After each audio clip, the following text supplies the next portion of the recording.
Bonjour, aujourd'hui, destination l'île de Madère, surnommée l'île aux fleurs. Faite de montagnes et de falaises, cette île en relief, de 53 km de long pour 23 km de large, est considérée aujourd'hui comme un vrai paradis pour les randonneurs. L'île est aussi connue pour son printemps éternel. On peut en effet y aller toute l'année, tant les températures y sont douces, même en hiver. À Madère, on ne trouve quasiment aucune plage. Si vous voulez faire du balnéaire, il faut aller à Porto Santo, qui est une île absolument extraordinaire à quelques encablures de l'île de Madère.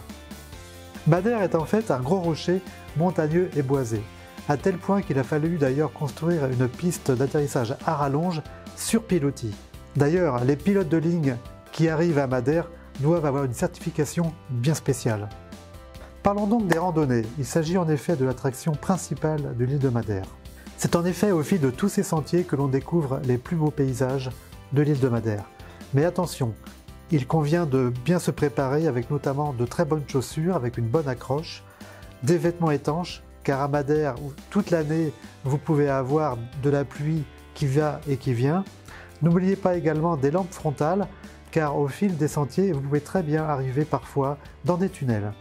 Mais rassurez-vous, tous les sentiers sont bien indiqués et tous numérotés.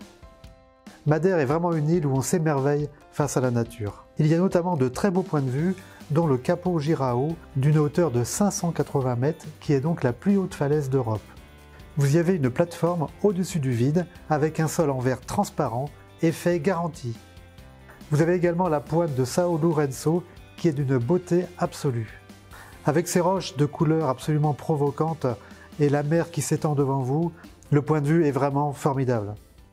Madère, c'est aussi la présence de petits villages traditionnels.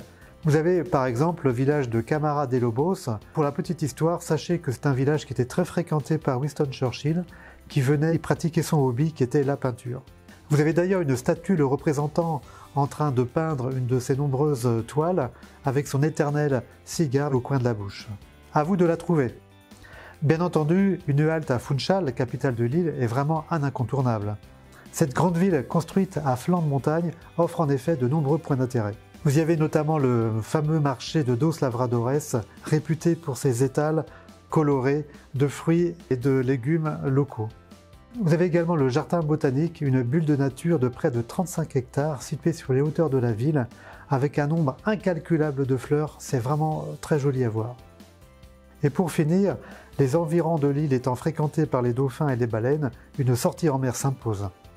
Oups, j'allais oublier, savez-vous que l'île de Madère est un incontournable également à l'occasion du Nouvel An? Vous avez un feu d'artifice qui dure à peu près 10 minutes avec plus de 8000 explosions par minute qui embrasent littéralement la baie de Funchal, certifié par le Guinness des records. Voilà pourquoi l'île de Madère est une destination à découvrir ou à redécouvrir. Alors bon voyage!